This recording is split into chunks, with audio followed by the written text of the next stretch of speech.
All right. Oh, you know what? I had Vegemite. Oh, really? Yes, I had Vegemite.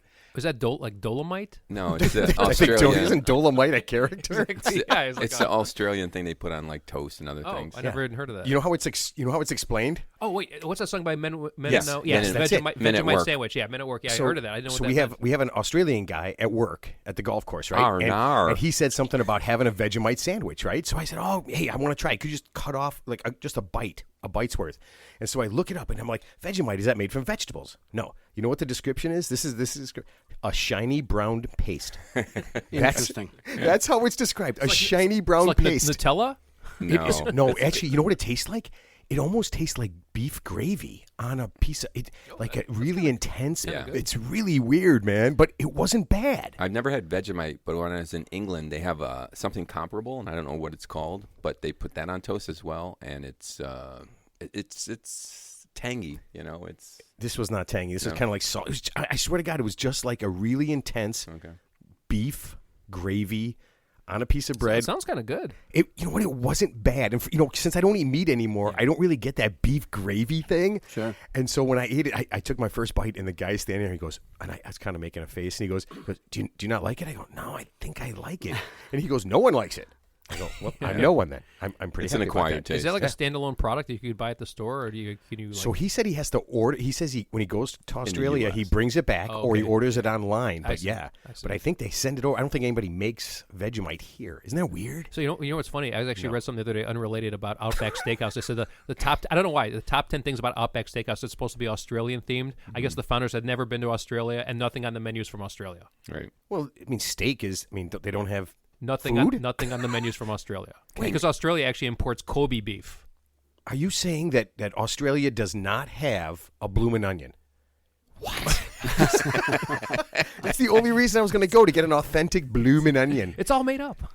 That's not a knife. This is a knife. That's what I kind of wanted when I went the first time I went to Outback. I was just like, oh, is this my steak knife? And I wanted the girl to go, that's not a knife, that's a knife. That's a knife. I'm like, oh, okay. All right. Are we Wait, ready? is he No. dead? Paul Hogan. No, he's still alive. Still alive? You're thinking of the other guy. You're thinking No, of the guy. You're thinking no, of I the, know the, that the, guy. the nature Crocodile guy. guy. Yeah, Crocodile, Crocodile yeah. Dundee. Crocodile Dundee. That's no, Paul Hogan. No. The other guy. The other guy that actually dealt with alligators. Yeah, and, the guy he got stabbed by a stingray in the Yeah, heart. now his son is like taking Yeah. over. What's that guy's the name? wildlife guy. Yeah. Yes. He was very Crikey. That's what personable. he said all the Crikey. time. That's what he said all the time. very personal. Isn't that funny? We know how he died, and we know that his son is taking over. No idea what his I name watched is. him all the time, too. I Yeah. can't remember his name. Yeah. Okay, and folks, I know you're disappointed. John is not putting on his glasses, and he is not taking out his phone, so Googling. no one cares what this guy's name is. But here's what I know. In about 10 minutes, as we're going through, we'll be talking about whatever we're talking about. Case Keenum. Somebody's going to yell out his name and be like, what are you talking about? That's not what we're talking about. I can totally visualize the guy. I can picture how he dresses the same way every time. Yeah. No idea what If his he's name from is. Oh, I got it. Are you ready? I can yell it out now. Wait, if is he's- it Jim Irwin? No. Steve Steve Irwin. Irwin. Yeah, Steve. Steve Irwin. Yeah. There you go. He's from Australia. His name should be Bruce, right? Everyone's named Bruce in Australia. Is that that's that not true? true? It's a very common name, but Oh, Really? I didn't know that. Monty Python did a whole sketch on it. You know what? I'm not sure that was true. It could have just been for funny things. I don't know. They did some funny stuff. Probably a little bit rooted in truth. Maybe over-exaggerated. All right, are we ready to rock and roll here? Yeah. All right. I get to start. Wait, is this where I do the thing where I'm not prepared? Ted, don't put your hand in your pants. Oh my God, please don't do I'm that. adjusting myself. Okay. Oh His my his God. his belt, The his waist- pension, the his waistband, yeah. pandemic waist. Yeah. Wait, we know Ted doesn't wear a belt. Yeah. I don't think Johnny. Here's what's funny. I think I've known Ted for 15 years now. I've never seen him wear a belt. Well, that's because the police took it when you get arrested for some reason. They always take your belt. So you away. don't hang So yourself. you don't pull an Epstein. So and just- 15 years ago, you were arrested, and that's the last belt, just you- in case it belt happened that's Do again. you have a belt? Do you own a belt? I do. Okay. I do. Because if you go to a wedding or a It's like, funeral or and something. it's a nice belt too. Nice belt. I like how John is. Let's make sure you got a belt, okay, buddy? We'll get you a belt. All right. You got a place to stay tonight, little buddy? I got a room full of belts. David Carradine stayed there. No, that was wrong. Okay. Here we go. Hey, everybody. Welcome to the 30th episode of the Real Three Idiots podcast. We are recording on Tuesdays for the next while, so our shows will be posted on Wednesdays. You'll have to give us a chance to get sober, and we got to go to work on Wednesdays, so we'll have to get that done and post it up there. Now, I'm pretty sure none of us will be working very hard on Wednesdays, well, especially me because I don't have a job right now, but the band is all here. Teddy, are you still mad that you have to miss softball playoffs tonight? I was just going to say I want to apologize to my team. That's probably going to be short, and if they don't lose by forfeit, they're probably just going to get ground down into dirt by the number 2 seed. What if they win and they do really well without you? Well, I'm actually deep down, you don't want that to happen because that means they never needed me to begin with. Truth hurts, Ted. Truth hurts. Okay, Johnny, now that we are recording on Tuesdays, what are you going to be doing with your Fridays being free? I don't know, but it feels so freeing. I really like to have the weekend to myself. Yeah, you know what? At first, I was just like, because we recorded on Friday and we got a quick turnaround on Tuesday, I was just like, but you know what? I've been thinking about this show for a long time, and I've kind of been prepared, been preparing for a long time. So I know Teddy's super prepared. I've got notes. Johnny's got notes. Ted has something he wrote on his hand, but I'm pretty sure it's just an arrow. Yeah, I don't know what it means. It makes no sense to me at all. All right, if you missed... Ted, what pretty soon we're gonna be doing live shows, Teddy, and when you point at your wiener, people are gonna see that and they're gonna think, wow, that guy's even stranger than what he says. Okay, if you missed the first 29 shows, my name is Matt, and before we get going, I need to let everybody know that starting next Tuesday, August 2nd, we are going to be doing this show. You mean August? Today is August 2nd.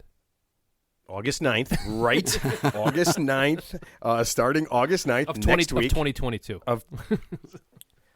Okay, Ted, do you want to do this, Ted? Well, I might have to. Because just be there to correct me, but don't ever correct me again. Okay, starting next Tuesday, August 9th, we're going to be doing the show live from 1090 Brewing in Glenview, Illinois. Okay, we're going to start recording around 6:30, and I'm telling you right now, this is going to be awesome. You know what? Nobody does this. Nobody does live recordings of podcasts. And I was super excited when the guy said yeah, and super surprised. Yeah.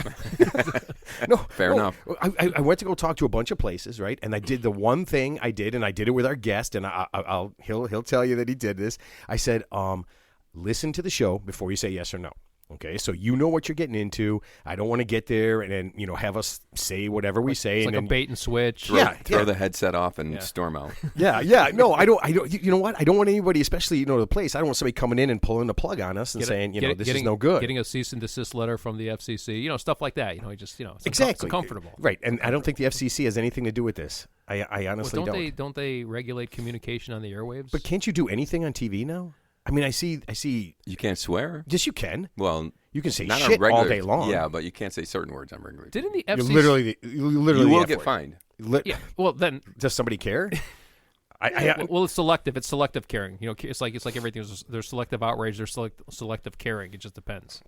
All right. Well, if you show up to the 1090 Brewing next week on the 9th around 6:15, 6:30, whatever, you're going to get to see that Ted is a real person. Okay. A scary real person, but he is a real person, okay? I will be showered, though. And whether whether the FCC cares or not, we should probably try and limit the F-bombs. You know what?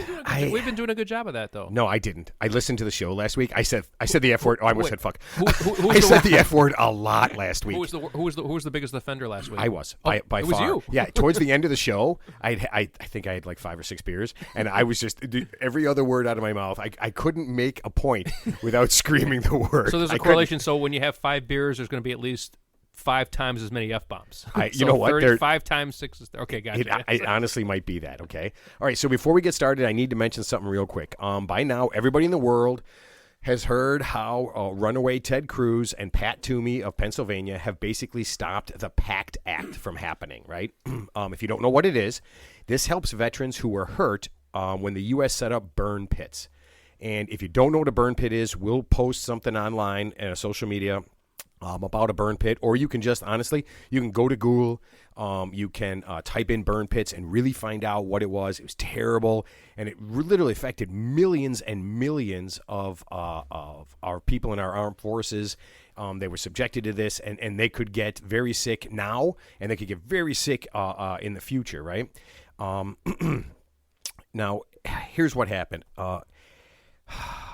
Toomey and Cruz, when they killed this bill, they literally high-fived on the Congress floor. They were so excited. I thought they fist bumped. Fist bumped, yeah. Fist bumped, high-fived, whatever. And now That's 2 corrections, Ted.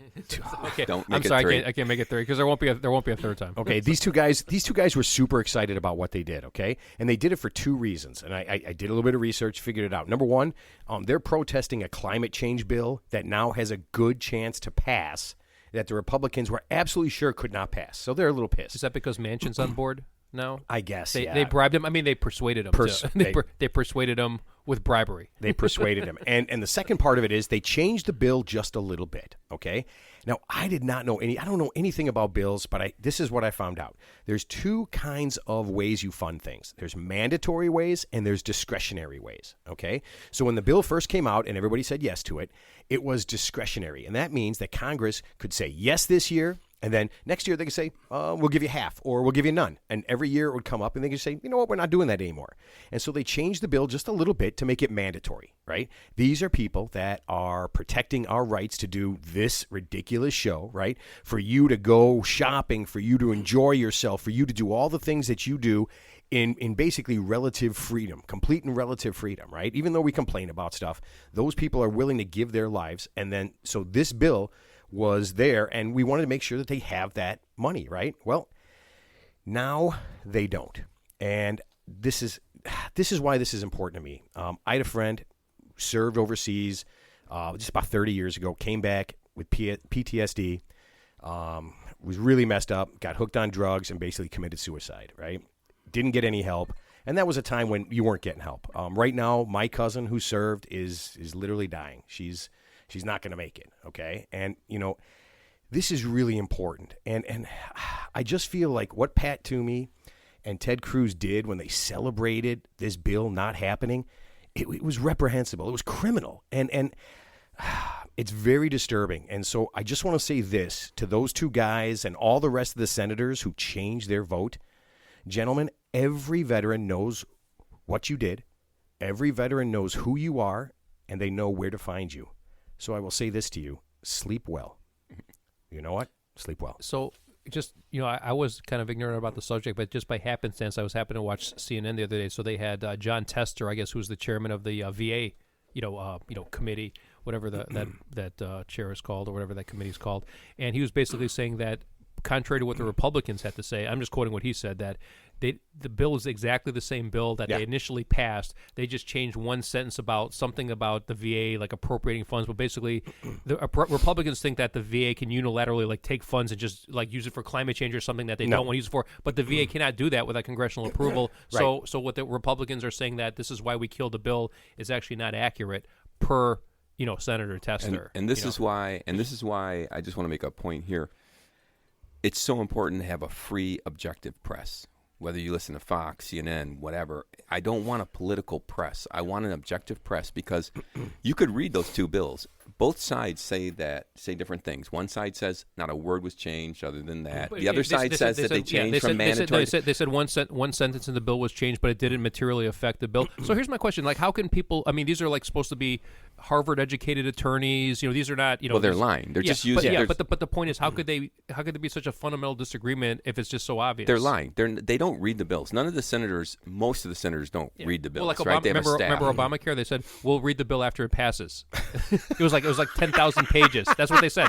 I'm quoting. Yeah, but that's so why you need. That's why you need an objective group of people who will do that. I could go and download these 2 things and read them, but the bill, they're huge, and I don't have time for that. If you had an objective press that everyone could listen to, and it doesn't matter what party you belong to. I think that's critical for democracy. Yeah, here I'll just make this real quick before I don't want to get off the subject too far. But so there was a hearing in Congress where they were interviewing the Joint Chiefs of Staff, and this is during when America withdrew from Afghanistan, and we know that was a disastrous withdrawal. They evacuated the military first before the civilians, and obviously chaos ensued. And by the way, they left billions of dollars in U.S. taxpayer-funded equipment behind. Oh, we could have given that. You know what? Had we known what we know now, we could have given that to Ukraine. Yeah, exactly. We could have given it all to Ukraine. Don't worry, Ukraine's going to get theirs anyway. So, but the point is, so the Joint Chiefs of Staff testified in front of Congress. And they said, we told the president that it's not a good idea to evacuate the military first. We should at least leave 2,000, 2,500 troops behind to make sure all the civilians are evacuated first. And then the president, the White House said, no, they never told us that. I'm like, how could that? Right. How's that possible? I mean, such a simple thing. Here's the other thing I want to tell you. The military didn't want to go. They're happy to stay there. What? Because that's how they make money, right? That's why they're that's needed. that's how the civilian contractors make money, not the military necessarily. And they're all together. Somebody got rich. They're all in bed together. Wasn't the military people that got rich? Wait, was it me? Did I get rich? No. Damn it. Okay. All right. So sorry we got off on that, but it's just one of those things that hits so close to home, and it's so disturbing to see somebody do that. But all right, here we go. So this week's show is going to be a little different, okay? Instead of talking about crazy shit that goes on during the week and learning even more about how shitty Florida is, we are going to have a special guest, and we're going to talk about one thing this week: guns. Okay, that's it. We're talking guns this week. Now, with all the stuff we've been hearing about assault rifles and mass shootings and the NRA and different laws, I thought it'd be helpful to talk about guns in kind of like the most intelligent way we could, which is probably not very intelligent, and that's why we have an expert. And I would like to welcome Peter Alexopoulos. Peter, welcome to the show. Thank you. Thanks for having me. Welcome. Thanks for coming. All right, this is really exciting because we've never had an expert on anything. Okay, my sister was on. She was an expert on being mean to me and telling untrue stories about my childhood. And yet she was right somehow. Yeah. Okay, so let's get our shameless plug out of the way. Peter, you run Sportsman's Resource Training in Niles, Illinois, right? That is correct. Okay. Do you mind if I give out your phone number? No, absolutely. Please do. So if after you're all done with this and you want to get in contact with Peter and have him help you, it's 847-282-2728, or you can go to srtrainingllc.com. Okay? So, Peter, let's do this. You train people to safely use different kinds of firearms, right? That is correct. Okay. So, I'm thinking here, I know. You're certified to teach, let me get this straight, pistols, rifles, and shotguns, right? Accurate. Yes. Okay. What about hand grenades?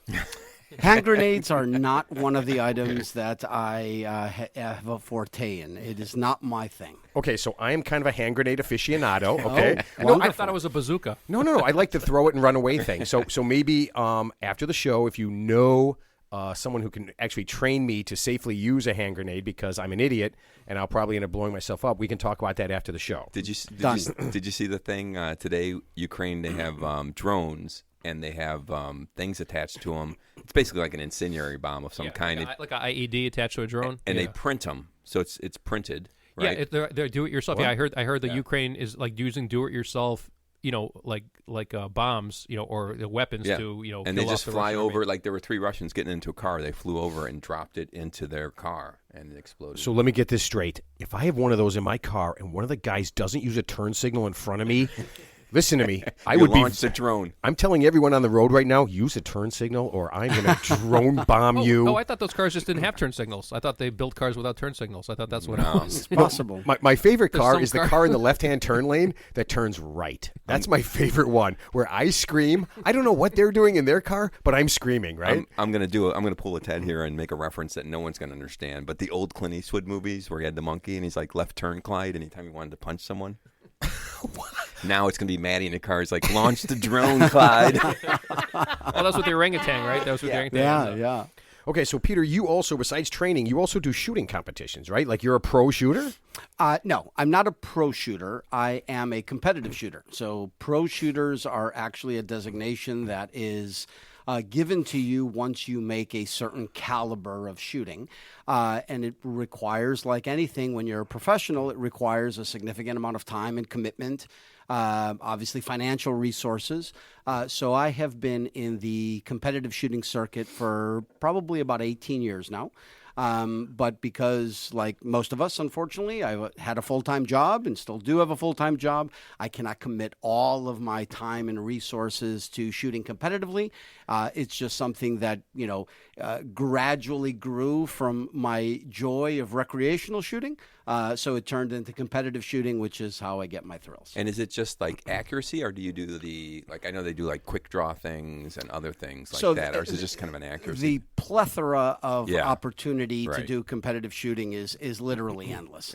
There are competitions for people that do cowboy action shooting, Right. and they, dress up in all the garb. And, Oh my God, I love the idea of that. I want to be a cowboy. Actually, Teddy, you can be my cowgirl. Two- You know that song? I know. So in Tombstone, Arizona, which actually, by the way, in real life has the most fatal shootings, like draw shootouts in U.S. history. I guess there's an intersection in Tombstone, but I mean, they actually dress up, as cowboys and the sheriff and everything. Yeah, and I've they been there. and they reenact it. Yeah, so. Yeah, I've been there. Well, that is really cool. Yeah, it is. It is. And these people, really, really take it to heart. They dress the part. They are very, very true in their, acquisition of, old world firearms and the methods in which they used. Any muskets involved? Let me tell you, if I tell you that there are not only muskets, but believe there it. are cannons. Yeah. So there are competitions where you go out with old artillery Yeah. and you set it up, and these are World War I, World War II cannons, and they're trying to hit targets from hundreds of meters away. It is literally endless. That would be fun. Okay, so we are getting so number getting the one, cannon. number one, the three idiots are buying the cannon, and we are playing. No, you don't know. Actually, what's that one? It's called the Tribute. It's the one. It's like the Oh, slingshot. that's the flinger. Yeah, the flinger, and it flings like No, in Ted, medieval we want times. things that shoot. That's cool. Ted, we're It talking about shoots. guns. We're not It talking about shoots. flinging. Yeah. We can fling shit like a monkey. We're talking about shooting. Damn it. Peter, I should have done my research. I didn't think about this until this moment, but there was a TV show about 5, 6, 7, 8 years ago, and like Top gun. Shot. Oh yeah, okay. I watch it all the time. Yeah, Is it still on, or is that It's reruns. reruns? Okay. Because I remember one time they were on roller coasters and they had targets, No, they had he's targets. not joking. and He's as not they joking. went by, they had to hit the target. I was like, that's pretty. And it's not all guns, right? I mean, they got like No, slingshots. it's slingshots, it's arrows, it is knives, it is any weapon from any period of time, including ancient firearms. That is, and one of them is shooting from a roller coaster. yeah. Well, and they make Dude, it tough. that yeah. is awesome. Yeah, they it's do it's it- like a reality show for shooting. I Oh, think. we Yeah, are so, yeah. dude, listen to me. We are so doing some of this, man. I would love to get on a roller coaster and start shooting things. That'd be great. Except, you know what? I'm a throw my hands up kind of guy, like leaving it up. I would probably just shoot in the air. That would totally suck. All right, so here's the funny thing. Now, like I said, I tell everybody to listen to this show, right? So I called Peter about a week and a half ago, and I literally knew after 2 minutes of talking to him, I was like, oh my God, he has to be on the show. Like, he's the perfect guy, right? So I said, listen, listen to the show, get back to me. So he gets back to me, and this is what he said about the show. I go, hey, what do you think about the show? He goes, interesting. That's He called you back. That's how you knew he was the right That's actually the guy. response I would give too. well, yeah, you know what? That is true. That is true. Johnny, do you do any shooting? Have you shot a gun? Do you do any shooting? I have fired handguns, rifles, and believe it or not, this always surprises people. And I swear I wasn't going to use this phrase because I used it so many times last episode back in the day.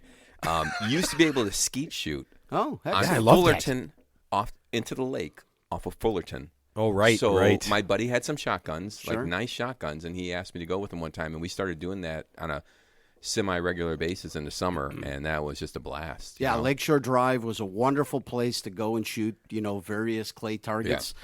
They had a number of skeet fields out there. They obviously shut that down a long Yep. time ago. Just like I think environmental issues exactly, with the lake. Exactly. Well, yeah. Didn't the clays have to fall into the lake? Into the lake, yeah. Yeah. Yeah. And the poor kids that were chasing after the clays and accidentally getting shot. I mean, that was that part. That part was sad too. Or reading the clays like it was paint chips. All right, Teddy. Now, listen to me. Let me ask you this: when you were in the Air Force, Yes. did you practice shooting guns, or in the Air Force, do you guys just make like really dangerous paper airplanes to throw at people? What did you guys do? No, we actually did have some shooting training. So we did some. It was just like one session because we weren't. We weren't. Real fighters? Oh, sorry. Sorry. We weren't part of the Actual infantry. Yeah, we were armed we were forces? support. We were support capacity. But yeah, I've had a 22 personally. I've had I think like a 9mm, like a Taurus. I've shot a rifle, but it's been years. And actually, I was never a good shot because I'm actually right-handed, but I'm left-eye dominant. So that was like all Cross-eye dominant. cross- Yeah, yeah, yeah. so, So we've seen Teddy. We played softball with Ted. We played lots of sports with Ted, and that makes sense. He is That terrible at explains everything. his golf game. So that means his team is probably winning now? His team is probably Yeah. We've won the first. We're going to win them all without Ted. You're welcome. Peter, do you have a preference over like a semi-automatic handgun versus a revolver, or uni? So while I have several revolvers, I have never been a huge revolver guy. It has always been a platform that just never drew me in. There's some nostalgia to them. They obviously look great. But at the end of the day, I've always been a semi-automatic guy. So I've never shot a semi-automatic weapon, but if I were to have a gun today, it would probably be that. Until I started reading Jack Reacher. I assume you read Jack Oh Reacher, my right? God, I love Jack Reacher And he so much. always complains. He goes, if he has a gun, it's going to be a revolver because it's going to be so much more robust. Like get the semi-automatic weapon can jam, etc. And So listen, there's pluses and minuses Right, of course. to each one. Yeah. There's a clear and obvious plus and minus, at least one for each. So the biggest drawback to revolvers has always been the fact of capacity. So you're limited to 5, 6, in some instances, depending upon the chambering and the manufacturer, you might have 7. But at the end of the day, there is a relatively small amount of cartridges that firearm is going to hold. Whereas on a semi-automatic platform, not only do you have the ability to hold more ammunition, but reloading, unless you're, Jerry Mikulak, who can reload in the blink of an eye, the reloading process is far more efficient, far faster. The big plus to a revolver is the fact that there is a second strike capability. In other words, if you have a jam with a semi-automatic rifle, there is a remediation process in order for you to clear that round and get your next round chambered, which takes time and obviously requires you to break your grip on your gun. With a revolver, if you hear a click instead of a bang, all you do is pull the trigger again. Right. So there's a safety comfort, if you will, that goes along with having. And a of course, revolver. I know you'll get into this. I know we should never store a gun loaded, of course, but that's Jack Reacher's thing too. He's like, but shouldn't you, if it's home defense, shouldn't you store the gun loaded because since So time is of the essence? The fundamental rule. So there's three. There's a ton of rules, right? And at the end of the day, safety is the number one component. Anytime you're dealing with fire. Hold on. Now, is it safety or is it coolness? I mean, if you're spinning your gun and you're doing all that kind of stuff, isn't there a point where safety kind of goes away No. and coolness? Like, what about the side shots and everything? Come on. No. Oh, Okay. you're killing me. Right. You're killing me. figuratively. So yes, figuratively. No pun intended. Oh, that's such good gun. I love these gun analogies. Okay, go ahead. That's There awesome. you go. So at the end of the day, obviously safety is the number one concern. And yes, the cool factor is a close runner-up. I get that. but only in the movies, not in real life. No, Ted, listen to me. One day you're going to piss me off, man. And you're going to hope that I'm going for cool factor so I miss you. Yeah. Yeah, you know it. Okay, so Peter, hold on. Before you get started with that, I was reading something, right? Yep. And they said only a third of gun owners take a safety class, and only about half of gun owners store their guns properly. When you're doing your thing, is that like the first thing you talk about? Absolutely. At the end of the day, what caused me to go down the path of becoming a firearms instructor and actually making a career path out of this was truly the realization of how few people were getting the necessary instruction. And with concealed carry coming into Illinois, going on about 10 years ago now, regretfully, people were taking they had the mindset that, okay, I've got my concealed carry permit, I'm ready to go, which is the furthest thing from the truth. And the analogy that I give, it's like taking a student who's just finished driver's ed and saying, okay, I want you to do a drift on the O'Hare parking lot circle at 45 miles an hour in a Suburban. It's just a recipe for disaster. Oh, now to me that sounds like fun. As are firearms. Yeah. But you have to be safe. So at the end of the day, people need to understand that there is a need for having the necessary training to be able to not only possess a firearm, but these people are actually carrying firearms on a daily basis. And it could be something that is more detrimental than it is a safety feature for yourself if you don't know how to use a firearm. And then it exponentially gets worse when you don't know how to properly store it, you don't know how to properly maintain it. So all of these things play into having the gun culture of America really take a deep breath and say, okay, if I'm going to own a gun, I want to make sure that I can handle it and utilize it in a safe fashion. Okay, so when people come to you, this is what I'm thinking. Like when they talk to you about their gun, like why do people buy a gun? Like why do they tell you like I got this gun because what's like some common things that people? Why do they want to have guns? So for the most part, it breaks down into two categories. I'd say the first category that people come in, they say, well, I'm buying a gun for personal protection or for home defense. The second, by a very, very wide margin, is people who simply want to shoot recreationally.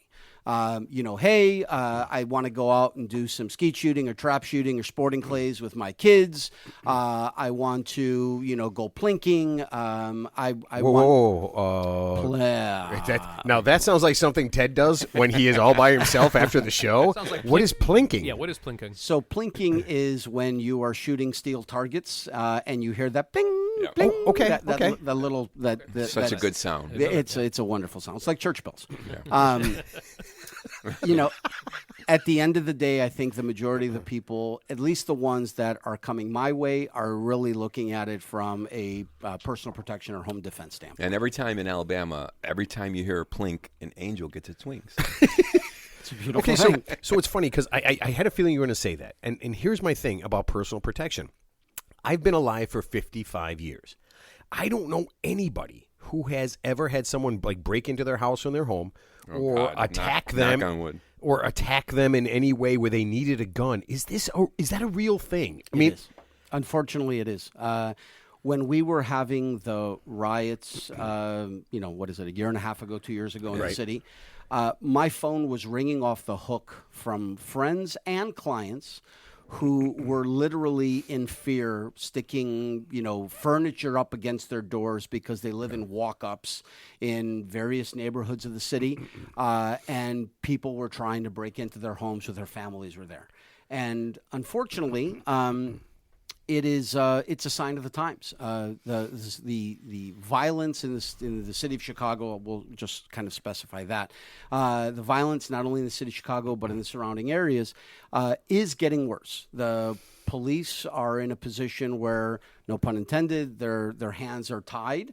At the end of the day, they have limited resources. There's far fewer police officers out there. The response times are increasing drastically. And I think it's just the overall mentality of people nowadays. They don't feel as if they are protected. So they are taking on the mentality that, okay, nobody is going to come and help me. I need to put myself in a position where I can defend myself, defend my household, defend my family. And many times they'll bring up the analogy of homeowners insurance. I've lived in my house for 30 years. I've always had homeowners insurance. I've never once had made a homeowner's claim. Wait, hold on. Are you saying I should get rid of my insurance and buy some more guns? Because I am into this. Well, you know what? If that's what you want to extrapolate from what I just said, I am not going to go against it. I'm a poor extrapolator. Okay, what about hunting? Does anybody come to you because they're hunters and they want to hunt safely or, kind of control their gun as they're hunting? Okay, so most of the time, the short answer is very few. Okay. Most of the time, people that are looking to go hunting have kind of either grown up in a household where hunting was just part of, what that family does. I am not a hunter per se. So at the end of the day, while the fundamentals of marksmanship can carry over from, whether it's personal protection, home defense, competition, recreation, and hunting, I do have some clients that come to me because they want to expand their capabilities as a hunter.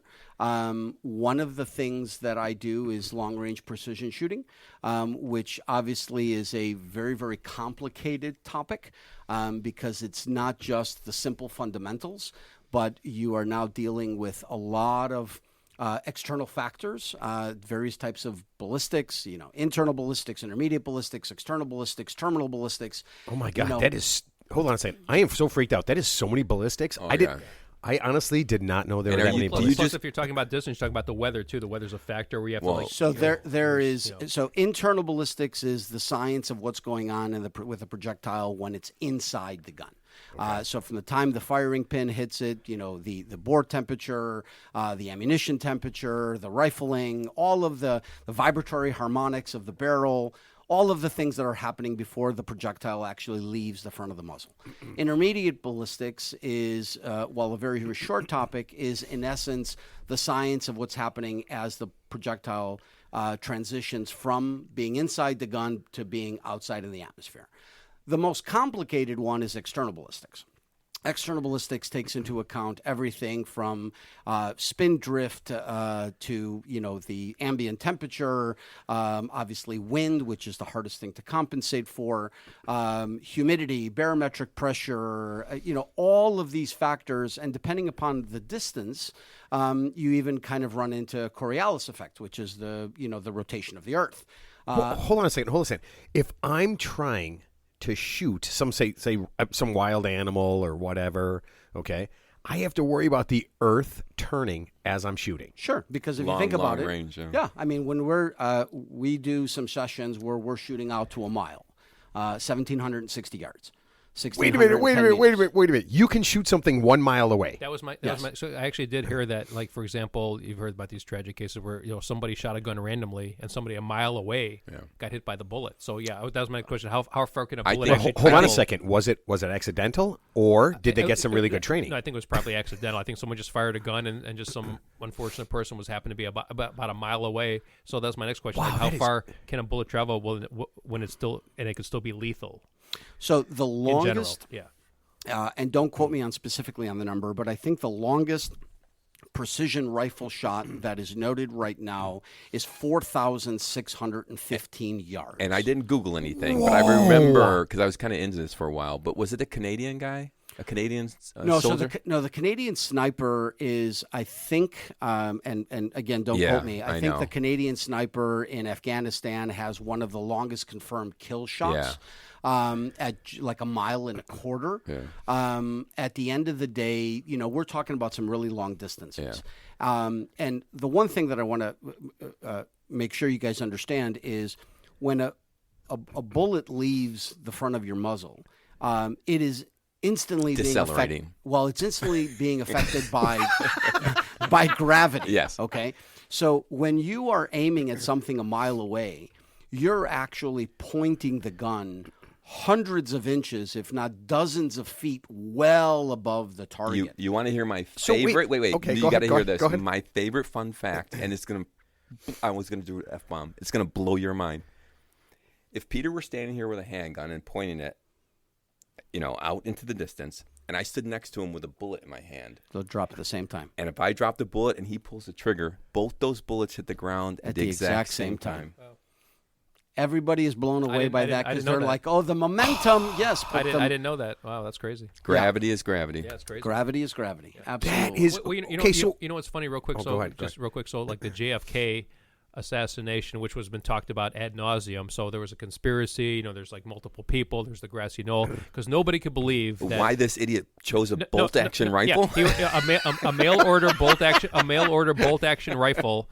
And nobody could believe that he was able to assassinate the president from this book depository, a moving target. And, he hit him in a pretty tight pattern. And he was in the Marines, Lee Harvey Oswald, but I don't think he was like a pro marksman or anything. And nobody could believe it, nobody could do this. But it turned out after this extensive warrant investigation that, in fact, it was him. It wasn't a conspiracy. It wasn't the mafia. It wasn't the Cubans. It was just this guy.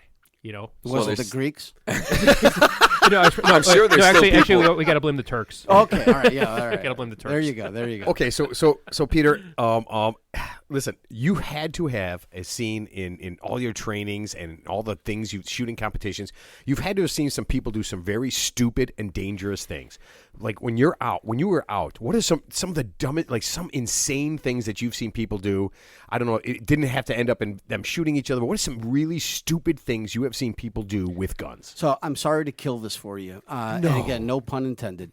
It is shocking how there has been zero stupidity, zero accidents, zero instances where you feel like, oh my God, I just avoided a tragedy. When, especially at the competitions, the clubs, and the environments that at least I have been a part of, the focus on being absolutely diligent to make sure that things are being done 100% without question, safely, is the most paramount concern. There is a safety briefing that's usually 15 to 20 minutes.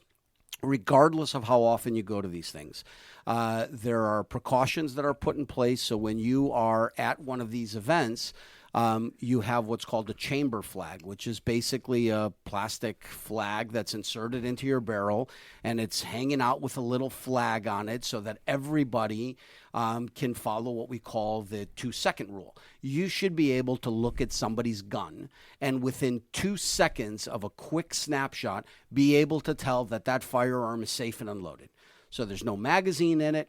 The bolt is open, because remember, all these precision competitions, I know you were making fun of bolt action rifles, but I was actually commending them because I mean, obviously, I was actually commending a bolt action rifle. yeah, actually. absolutely. Okay, I misunderstood. Sorry. So at the end of the day, there is a huge focus on safety. So while I'd love to come to the table with a really funny story about, oh my God, this moron did this. Yeah, there's nothing funny about that. By There's the way, nothing funny. You know why though? I'm going to make a snap judgment like I always do. No idea if it's right, but the people that you're dealing with are people who are obviously concerned about safety, right? Because they're coming to you for safety. You're going to like these competitions. Sure. These are experienced or want to be experienced people who are willing to learn and to listen, not just your random Joe off the street who doesn't give a crap about anything. Yeah, I mean, listen, at the end of the day, people that are looking to participate in some sort of organized shooting sport, or whether they are looking to expand their knowledge base, want to do so because they want to do it correctly. And I'm sorry. sorry. I didn't even mean to bring this up even, but it made me think about it when you said, have you seen anything crazy happen? The shooting on set. Oh, the Alex Baldwin? Alec Baldwin, the Rust. Yeah, so yeah. Obviously, about 16 different things were done wrong that I can tell, but he broke the fundamental number one rule of gun safety, which is you don't point your gun at anyone. Yeah. Wait a minute. Well, in a well, movie, you well, point your gun no, at no, everyone. But the funny thing, He wasn't shooting. The He was just fundamental sitting thing there is you holding the gun. don't have to pull the trigger.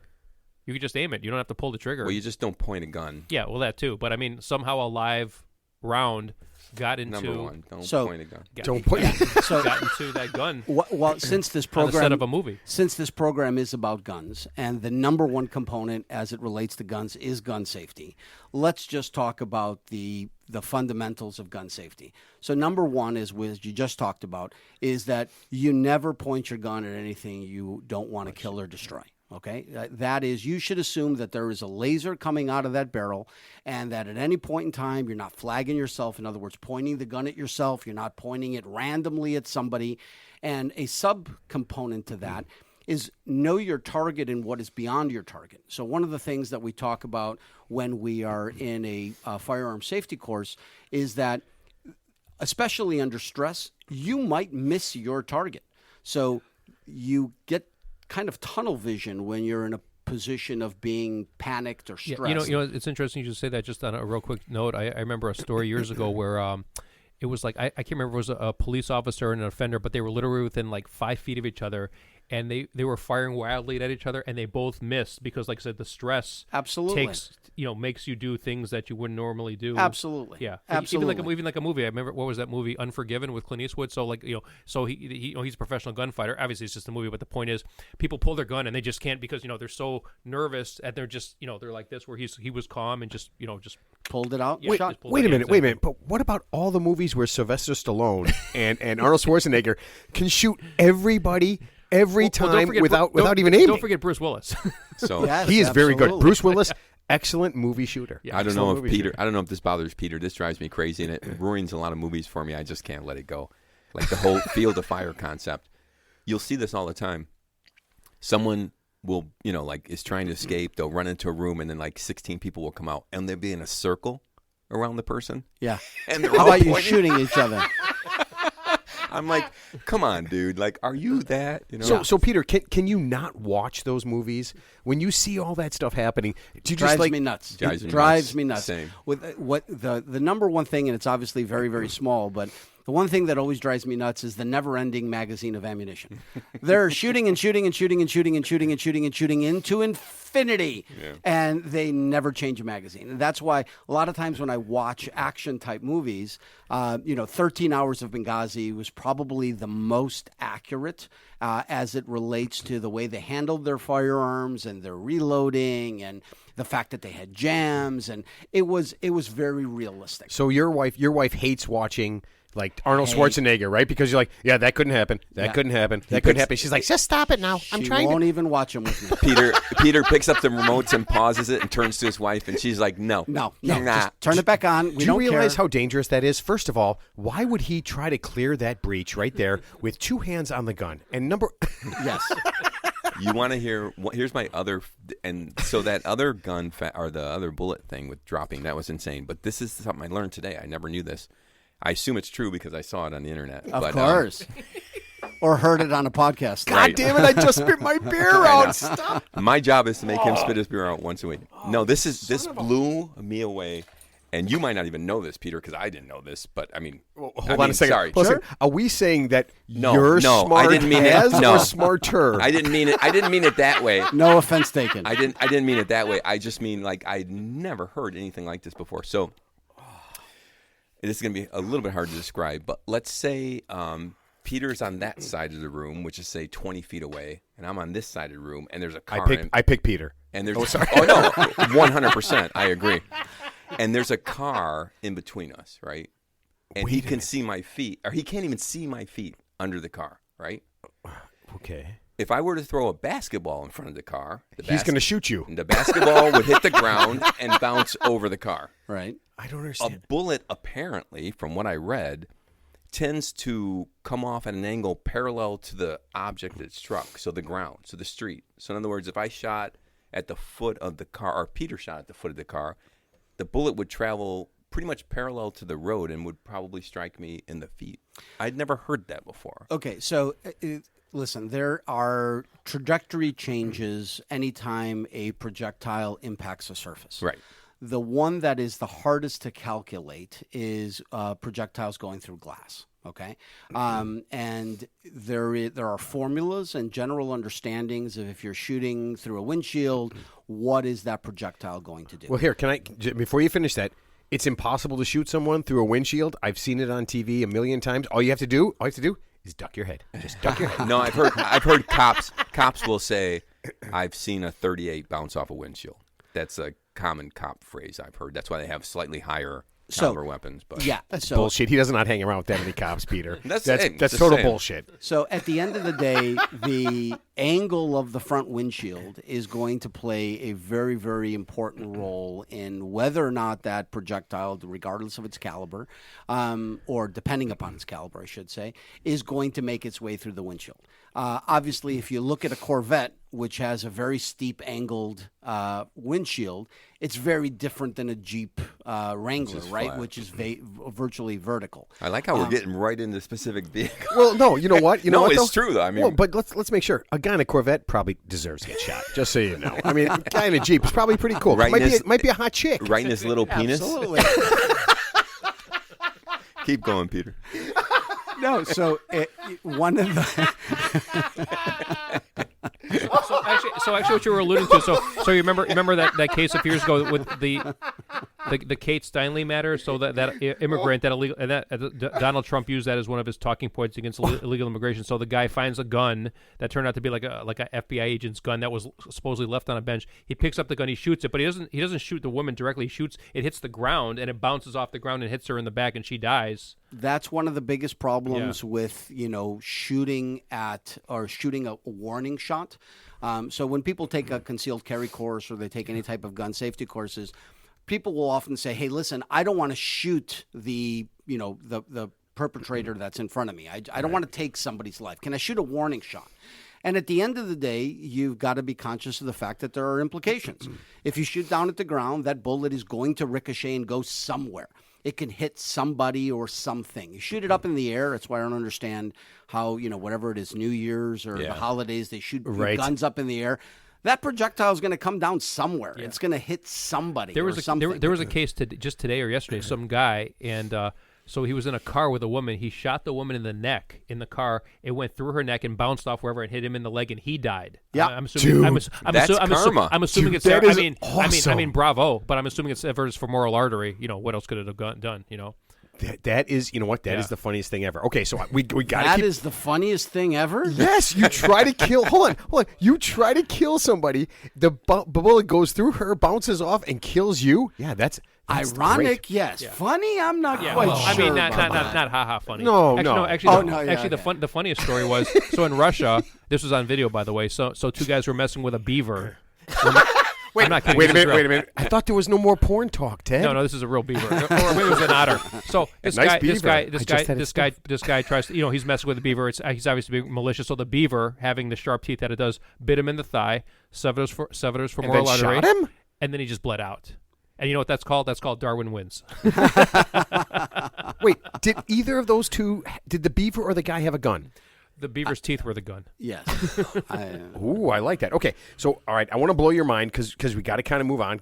All right, I want to blow your mind. In America, all right, we have 120 guns per every 100 people. Listen, the world is full of information, and you could look at 100 different sites and 100 different reports, and you get 100 different answers. So is that not accurate? Because that's 400 million guns in our country. Yeah, that 400 million guns is low. It's probably keeping track of military weapons as well, though. You know what I mean? That's low. Listen, 400 million is one of the reports that came out that said how many guns are probably in civilian hands in the United States. That is not including all of the guns that people put together themselves, right? That buy parts and actually assemble the firearms themselves. In Japan, when the Prime Minister Abe got assassinated, the guy that was a gun he built at home. That was a homemade gun. I don't say it was a ghost gun. It wasn't a ghost gun, but it was a homemade gun. It was a plastic gun that he had manufactured on his 3D printer. Correct. Yeah. Wait a minute, you can do that? Yeah, Yep. absolutely. Sure, absolutely. That's why they're trying to pass listen, a law against that. But here's the point I wanted to make. 400 million guns is double the amount of sex toys in this country.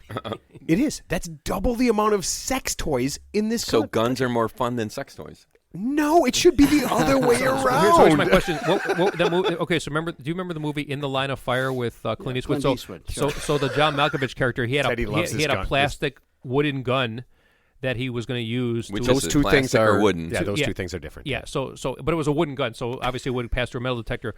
Is that possible in real life, what he did, that John Malkovich character did in the movie? So listen, at the end of the day, the largest component is really going to be the pressures that are created by the cartridge being hit by the primer and going down the barrel. So, I don't know what composite materials he had used, and again, this is Hollywood, right? So they wanted to make a movie with a guy that had a gun that was totally created off the books, and this guy was an old government guy. But this is before Ghost Guns, because this movie came out in like the early does 90s. Take liberties. It came out in the early with facts. 90s, Well, but I mean yeah, that of was actually basically a ghost gun before ghost guns were actually like a real thing. Yeah. Okay. So listen. The reason I want to mention how many guns are in America is because I want to do a little comparison. Okay. So in Yemen, right? And I don't know if you guys know where Yemen is. I had to look it up. Yeah, the Yemen is Yemenis just people. Yeah, Yeah. they're just south of Saudi Arabia. I did not know that. In Yemen, there are 52 guns per 100 people. Okay, and this is something that is really important because I want to start talking about this is awesome. I want to talk about gun deaths because we have to talk about that, right? We have to talk about like what actually happens when people are shooting each other and doing all this stuff. So in 2020, there were 45,000, a little bit more than 45,000 people killed by guns. Okay, don't answer, Peter. I know you know the answer to this. What was the number one gun killer in 2020? Suicide. Yeah. Yeah, suicide's always in the top 10 every year. Yeah, Yeah, suicide. Suicide by gun. 54% of the people who are killed by guns are people who turn the guns on themselves. 237 people a day die by suicide by gun. I told you, if I go Supposedly. out, I never knew how I was going to go out. If I had to go out, if I'm going out, I'm just doing fentanyl. Right? Why would I What? shoot myself or hang myself? Actually, just do no, fentanyl. You know what you do? What? You buy a bottle of Mad Dog 2020, you go to Yellowstone, get eaten by a bear. No. That's hot. No, that's not good. Peter, you probably missed the show where Ted like really, really pushed the take some fentanyl and never go said- get killed by a No, I don't want a to. bear. I don't want to take fentanyl. What do you want to take to get killed by a Me, bear? I'm the I fentanyl want guy. to take like some good Crown Royal or something. Some good stuff. No, Peter, everyone knows that if you're going to go, Because the fentanyl is going to kill you by itself. it's got to be a shitload of cocaine and as many prostitutes as can either screw you or kill you. That has to happen. Do your stats, because I know we kind of argued a little bit off topic. I know we're supposed to talk off show, but we talked a little bit. But I know where you're going, so let's do this thing. Okay, so know the I answer. want to freak you guys out, and Peter, you may or may not know this. So about 7 out of 100,000 people are killed by guns in America. Now, this is the funny thing about Yemen: the same number, Crazy. the same number. in people. proportion to the population. 7 out of 100,000 people in Yemen are killed by guns, just under that, and the same thing in America. Now, I don't know if you know anything about Yemen, anything at all. It is not a very nice place. It is not, okay? Their average income is 100 times lower than the average income in America. Yet, we have the same death rate. Is that weird? It's disturbing and disappointing is Right. what it is. It really is, right? It really is. And here's the thing. Like, we talk about it like Yemen has ridiculous poverty, right? So everybody just says, "Oh, you know why so many people are killed in America? It's because Baltimore and Chicago and Detroit have those super high-end high poverty, high crime areas that are killed. That's not where the highest number of people are killed by guns. Any idea what the number one state where people are killed by guns? Mississippi, That's one of them. California, Nope. California, Louisiana. California, Texas, and Illinois all have the same rate. Florida. No. You ready for this? Wyoming, Mississippi, Alabama, Louisiana. Louisiana. Is that crazy? That is crazy. And here's what they say. They say it's because they have such lax gun laws. But you know what? In Yemen, there's no laws. There are no laws. Yeah. In fact, But every person is encouraged. Texas. Texas is very low. Texas and Illinois have almost the same death rate by guns. So we have tons of laws, right, in Illinois to not have guns, right? Chicago's ridiculous. We have a ridiculous New York, Yeah, Chicago has right. the most restrictive New gun laws. Jersey. Yep. right. Yep. But But those you know what? states are all But you know lower. what? Tons and tons of people are killed every day in Chicago, and that's not even close. 40 people this last weekend were shot. I don't Just know as- what just from- Illinois from is. And we're the yeah. same as Texas. And by the way, we're the same as Texas. And Texas seems like the Wild West, right? New York is like 5% though. But here's the thing though, this is where we cross paths. So what you're quoting are the death rates per 100,000 people. Yes. If you just look at the number of gun deaths, period. Doesn't matter how many people are in the state. Number of people who died by gun violence, it's Texas is number one. No, you're absolutely wrong. 100%. Yeah, no, it's right. You can Google it. Listen. Hold on a second. You can Google, Johnny. You can show me anything you want. They have a 14% rate per 100,000 people, but they have more people than Wyoming. So more people in Texas died than in Wyoming, but the rate per 100,000 is higher in Wyoming than in Texas. Oh man, I am gonna. You know what? I'm gonna argue that against. I'm gonna argue against that. I guarantee it. Okay. I am very disappointed. Here's a simple. Wait. I'll just tell you. Texas suffered 4,164 gun deaths in 2020. Tell me how many were in Wyoming. It's less than 4,164. The rate in Wyoming per 100,000 is higher than Texas, but the total number of deaths is higher in Texas because there are more people there. Well, I think the big picture takeaway is that if you have a gun and you use it, there's going to be repercussions. So unless it's literally like somebody, no, that's a false statement. But listen, unless somebody's like literally breaking into your house, and it's a justifiable homicide or stand your ground, depending on the state. If you're out in public and you get angry because somebody cut you off in traffic or they hurt your feelings and you shoot them, whether they're dead or not, your life's pretty much over. So you're going to be in the criminal justice system for years. Let's assume the person lives. You're going to get charged with aggravated felony of a discharge of a firearm. So you could say whatever you want. Wait. Didn't Dick Cheney get away with it? Didn't he literally? Didn't the vice president shoot his buddy in the face? His hunting party. Yeah. Did he shoot his buddy? Of course he's a face? hunter. Yeah. I know Peter wants to talk, but yes. Let the man talk. I want. Yeah, I'm trying to interrupt you so he can talk. I'm just saying. Nice gaslighting. Go ahead. I'm just saying you said if you fire your gun, there's going to be repercussions. Well, I can go to. Not in every circumstance, but Well, that's what you said. No, Teddy. In every, I agree with Peter. In every Peter circumstance. didn't say anything yet. No.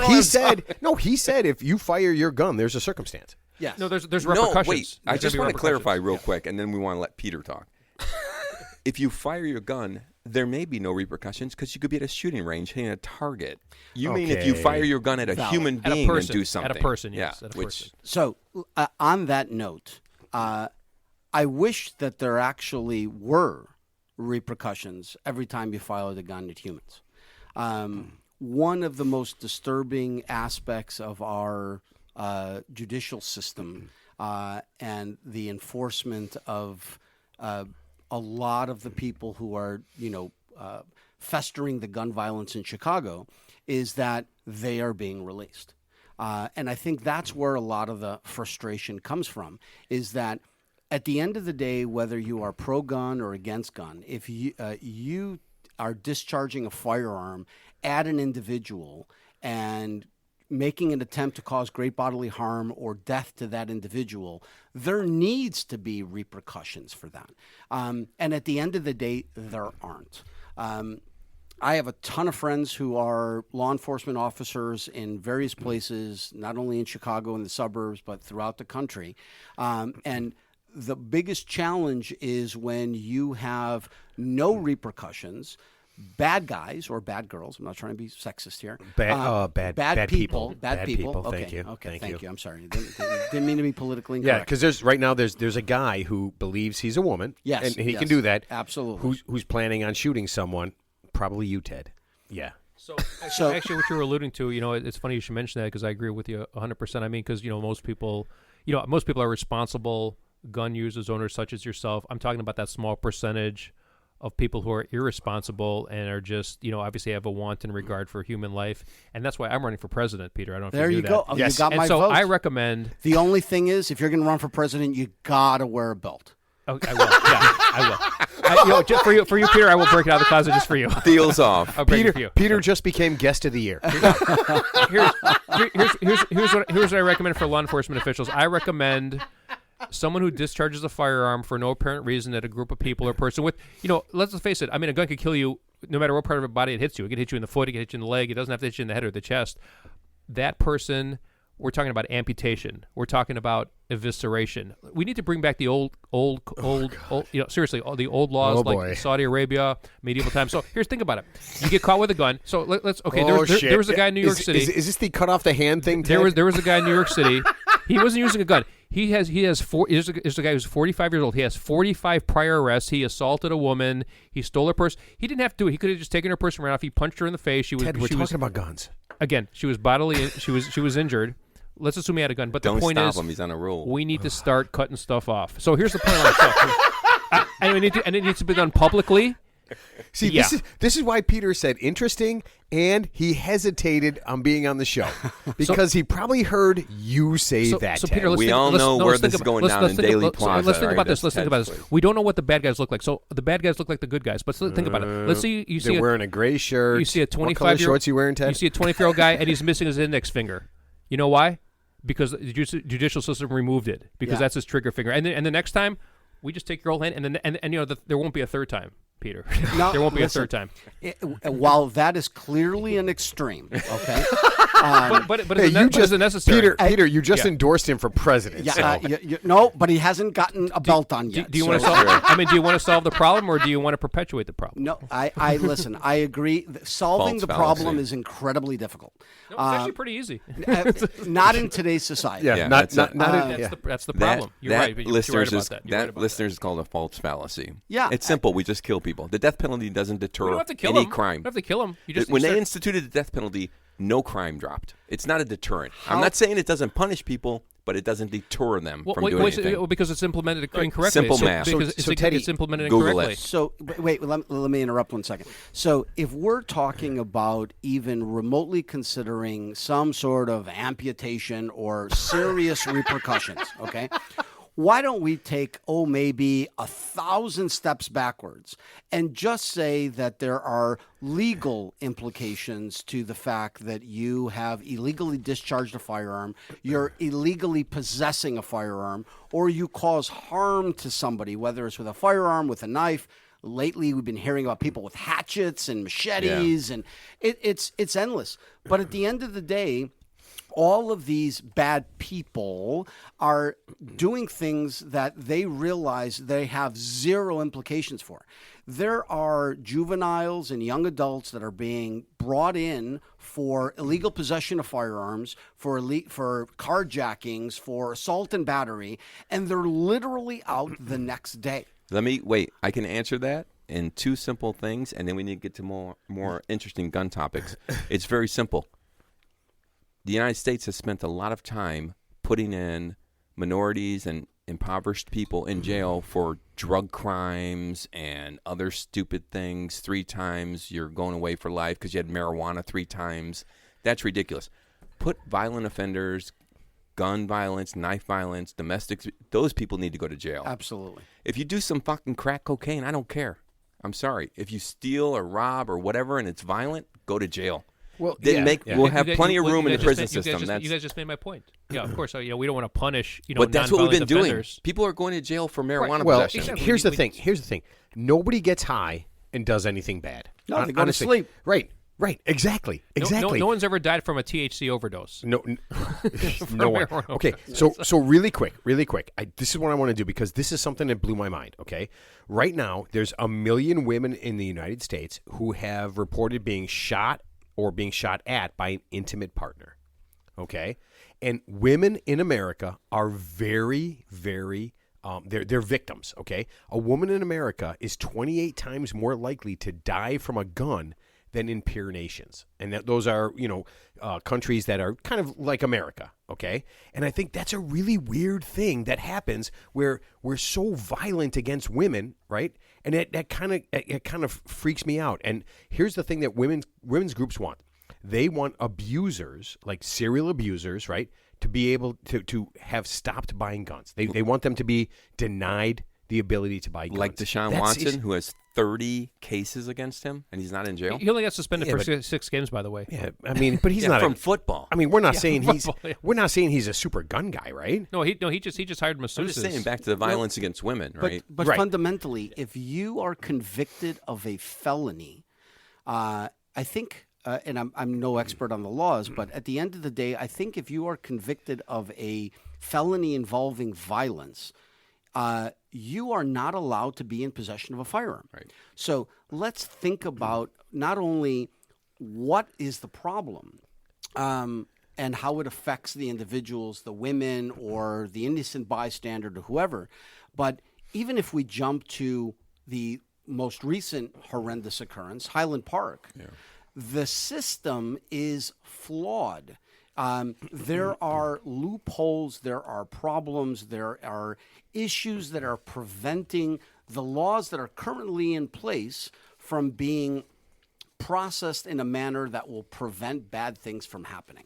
And while, again, I'm not trying to be overly political here, but at the end of the day, if what laws are currently in place are not being properly processed and implemented, they're useless. Right. And everything is being cut and cut and cut and cut and cut from a budgetary standpoint. Law enforcement, Illinois State Police, governmental authorities don't have the resources to do even what they are currently being tasked to do. And now we're asking them to do more. My biggest stance, and as when we spoke, when I agreed to come on to the show, at the end of the day, common sense gun reform has a lot of different meanings to a lot of different people. But at the end of the day, there seems to be an agenda that makes people with guns to be the bad guy, that makes guns bad items, that makes a stereotype exacerbated by the fact that people just don't have information. How many people think that AR stands for assault rifle? I used to think that, actually, up until very recently. It doesn't. How about the little thing that comes out of a gun? Oh, it's a clip. No, it's not a clip. It's a magazine. Now, those are technicalities, but at the end of the day, the difference between a semi-automatic and a full automatic. I don't know how many times, and again, I'm not trying to, play semantics here, how many times you hear people after some sort of a bad incident say, well, if that person didn't have a full automatic, semi-automatic rifle, it's like, that doesn't exist. There's full automatic, which are illegal, and they're really not used anywhere. And then there's semi-automatic. So at the end of the day, people think that the gun culture in America are, hillbillies and long-haired, tattooed, Harley driving, beer drinking, basically this group around the table here. I was going to say, definitely hillbillies. I know that. But most of my clients and a lot of the people in the firearms culture of America are the well-dressed businessman driving a luxury car, the elegant lady who's got her designer handbags and she's living in the Gold Coast or the North Shore. And she's got a 22 in her garter. And it's a beautiful thing. It's so sexy. I love the 22, by the way. Yeah. It's wonderful. No, trust me. A snub-nosed 22. But hold on. When you think about 400 million guns, right, and you think about 45,000 people killed by guns, the relationship is almost it doesn't even go, right? You have 400 million guns and only 45,000 people are killed. So yeah, the thing that guns are horrible, terrible things is kind of a misnomer. No, it's not the gun. It's not a real thing. I'm not worried. I'm not worried about you having you could have I sleep good at night knowing that you have 1,000 guns, because that's great, because you're a responsible gun owner. I'm just worried about the guy who has one gun who's not responsible. Absolutely. That's the guy I'm worried about. Yeah, but you can't. Here's what you can't do. 95% of the people. You can't enforce. I mean, look at that kid. He literally told his father he was going to kill him and his family, and his father went and got him a gun. Co-signed for him to get. But that was 4 years ago. And that was Peter, that was when he was 18. Because I think he did and this Peter, when he was 22. This is what I said. I said his father should get half the penalty of what his son gets. He's going to jail. I guarantee listen, that guy will go to jail. Listen, if his son gets electrocuted, then his father should get electrocuted from below the waist or above the waist. Or just his testicles. Yes, absolutely. Yeah. I mean, what a ridiculous concept. And we talked about this. I said this. I have 2 kids. If either one of them were threatened my life and said they were going to kill all these people, I would call every agency in the world and tell them to never allow that kid to have a gun. So the concept that Let alone guns, the concept that guns are terrible, terrible things are ridiculous. No, listen, you're preaching to the choir, obviously, right? At the end of the day, I think that there are things that need to be done in order to keep firearms out of the hands of people who can be a danger to society. Now, the problem is, how do you do that, right? And everybody brings up, mental health. Well, how do you deal with mental health? We didn't have a massive surge of gun violence over this past 5 years because there is historically that many more guns out there. there has been a fundamental change in society, whether it was COVID, whether it is the implications of what COVID caused. It's a news cycle too. I think when you talk about you're basically in a roundabout way celebrating the shooter. So a lot of these people who are mentally disturbed or mentally vulnerable are looking at this, and they're kind of like copycats in the making.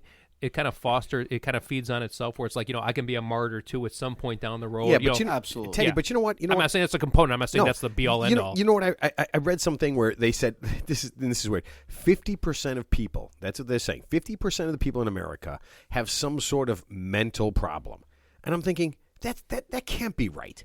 That can't be right. Is that the divorce rate? No, 50%? it is. It is because but we can't have what people today call mental problems isn't what we call mental problems. Like when we were young. Wait, hold on a second. Do I have a mental problem? Yeah, you do. 100%. Is this show a mental problem? when we were young and we didn't want to do something or were nervous about school or whatever, it was nothing. But nowadays, it's like my kid has anxiety. You know what I mean? I'm not saying it's right or wrong. I'm just saying we're redefining the terms. ADHD or ADD didn't exist when I was a kid, and now it's a real term. Peanut allergies. There was one kid with a peanut allergy in the whole school. When people didn't pay attention, it's like that kid was just lazy, or they put him in the corner, and now it's like ADD. He needs Adderall or something.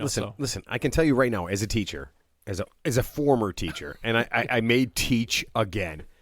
That whole concept is so ridiculous. Like my son, my daughter, whatever, has anxiety. Listen, it's called life. Okay, it's repress it and move on. No, that's what I did. No, but it's not a thing. Listen, life is full of ups and downs and highs and lows and goods and bads, and you have to move through that. If we give everybody an excuse, and this is just me, and I've seen 25 years of seeing thousands of kids, and it's if you give them an excuse, they'll take that excuse. Okay? I have one story I want to get in. I know we're winding down, so I want to squeeze this in because this is the one story I wanted to bring up. That exactly sounds like what Ted would say to a prostitute. This is my favorite. It's called an escort, by the way. No, you know what? You know what the difference between a prostitute and escort is? About $250. Yeah, It's the difference between an undercover cop. My favorite gun story of all time. I got a buddy who worked for a company they're in China and the United States. And so he would travel to China, and then the people from China would travel here. And so people came here, and they were visiting him, and they were out for the day, Saturday. Like he was taking them around the city, showing them things or whatever. And they're like, there's like 4 of them, and they're Chinese, and they're from China, right? He speaks a little bit of Chinese, so. I feel like this is going to be something that gets us banned. No, not at all. No, it's a good story. It gives you a perspective on the way people think, right, in different countries. So they're with him, and they're like, in America, you can have guns, right? And he's like, yeah. And they're like, do you have a gun? And he's like, well, I have my FOID card, and yeah, I have a gun, And they're like, can we see it? And he goes, no, no. And they're like, can we go somewhere and see a gun? And he goes, yeah, I can take you somewhere. So there's a gun store. I won't mention it. And he's going to take them to. So they go into the gun store, and they go in, and they're just like wide-eyed, like little children in a candy store. And they literally start taking pictures of every single gun in the store, just one after another, another. Are you baiting me into making a joke right now? No. You're baiting me into making a joke. I know. It's stereotypical. But they're like, and so they're like, can we see a gun? And Sean's like, yeah, okay, fine. So he goes to the guy and he talks to him. And he's like, you have your FOID, you're from Illinois, you have your FOID card, whatever. And mind you, you can check me on this. This is what the guy told me if I'm not accurate. But he's like, you got your FOID card, you're from Illinois. They give him a gun. He like shows them whatever. He's holding it, and they're like taking pictures of it. And then they're like, can we hold the guns? And the guy's like, and Sean's like, no, nope. You have to have a FOID card and whatever. And to even hold an empty gun? Yes. And the guy behind the counter says, if they're not from Illinois, they're not from the United States, they could technically hold a gun. Now, they don't speak real good English. That's what he told them. I don't know if it's accurate or not. Sean said, no. He said, no, you cannot hold a gun because They literally would have taken every gun out of that gun shop and like held it and taken pictures with it. But I don't know if Wait, that's is that accurate or accurate? not. So But you can possess a firearm in the state of Illinois if you are from outside of the state and you are able to legally possess a firearm in your home state and you are here for a specific purpose. So Okay. you're coming here to hunt, you're coming here for a shooting event, you're from XYZ state and you can legally possess a gun in that state, you can possess that gun in the state of Illinois, obviously transported legally, blah, blah, blah. I don't know the rules as it Yeah, relates I to don't people know from either. outside the country. Yeah. But China doesn't allow people to have guns. Right. So if they're not allowed to be in possession of a firearm in their home country, maybe. But again, I'm no legal expert. but regardless, he's like, no. He said, no, you cannot touch the gun. So I guess here's the most obvious question that we failed to ask you, and I apologize for this. So let's just say I come to you, I have no shooting ability, I have know nothing about guns. I'm like, help me. What's the best gun I could have for just self-defense at home? You got 15 minutes to tell me. What would you tell me in 15 minutes? You- just I mean, I'm like, just Peter? just for home defense. So it doesn't even take 15 minutes. Okay, great. Thank God. The reality is that selecting a firearm for your own personal Yeah, defense that's the easiest use for a novice. absolutely Yeah, so. is a very personal decision. Right. The ergonomics, the size, the weight of the gun, it depends on how recoil sensitive you are. At the end of the day, I think a 9mm caliber is a wonderful self-defense round Okay. for And people. is that that's a semi-automatic?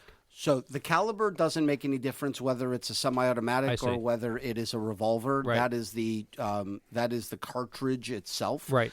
So the cartridge is 9mm, which can go into a revolver. It can go into. Oh, so I didn't know that. Okay. Yeah. Okay. So that is just the people call them bullets. They're actually cartridges. Sure.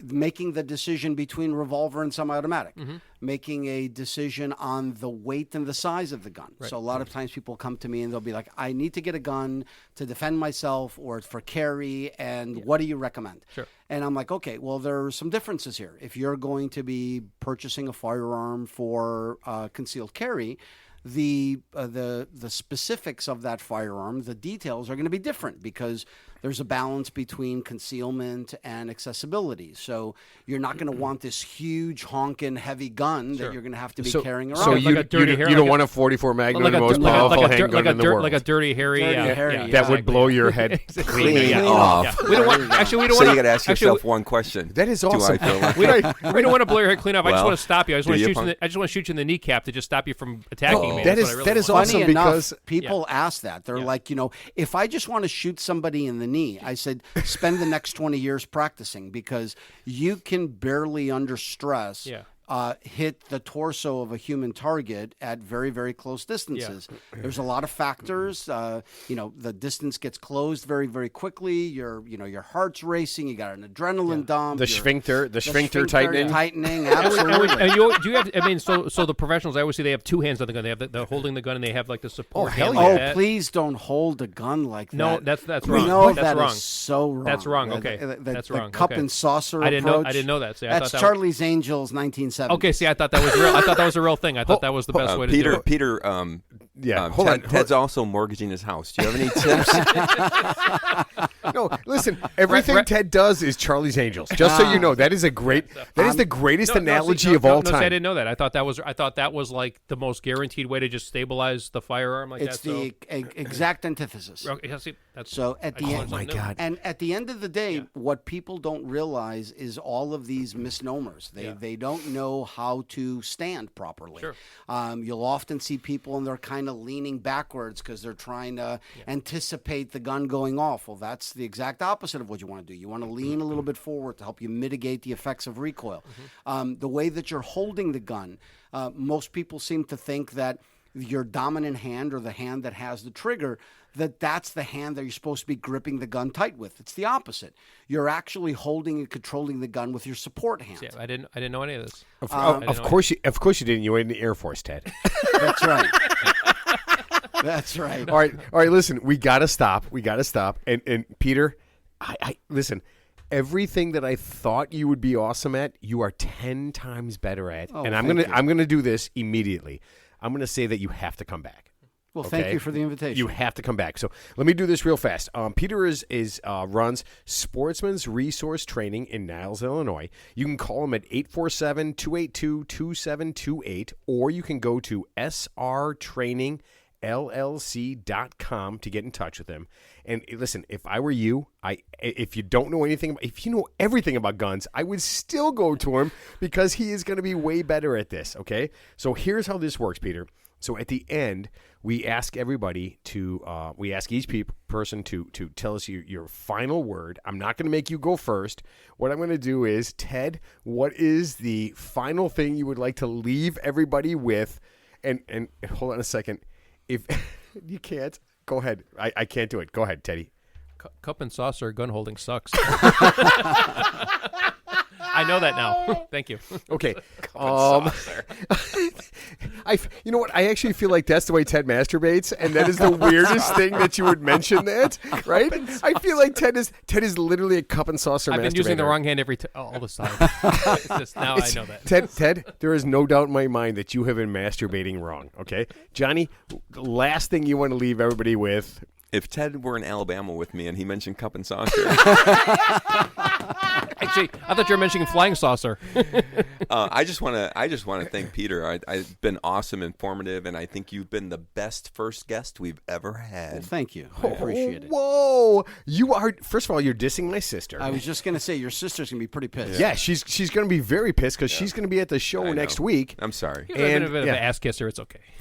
That is such bullshit. No, Peter, listen, you've been awesome. So, Peter, I'm going to give you, I always have the last word, but your last word you'd like to leave everybody with.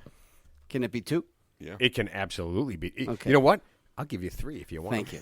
So, first one is failing to train is training to fail. You got to put in the time to learn how to do things that you are going to hopefully never have to stake your life on, but you might. And the second one is situational awareness is paramount. Please be mindful of what's going on around you. Get your head out of your phones. Look at what's going on. Listen to that sixth sense. When that little voice in the back of your head says, hey, something doesn't feel right here, create distance, cross the street, be alert. Don't let the element of surprise work against you. Please maintain situational awareness and hopefully avoid ever the need of having to use a firearm. Well said. Yeah, so I will say this. The young man with the Indiana, the mall thing, right? Mm-hmm. Yep. I feel like you've literally described what he did, right? He didn't have much training, right, or if any, right?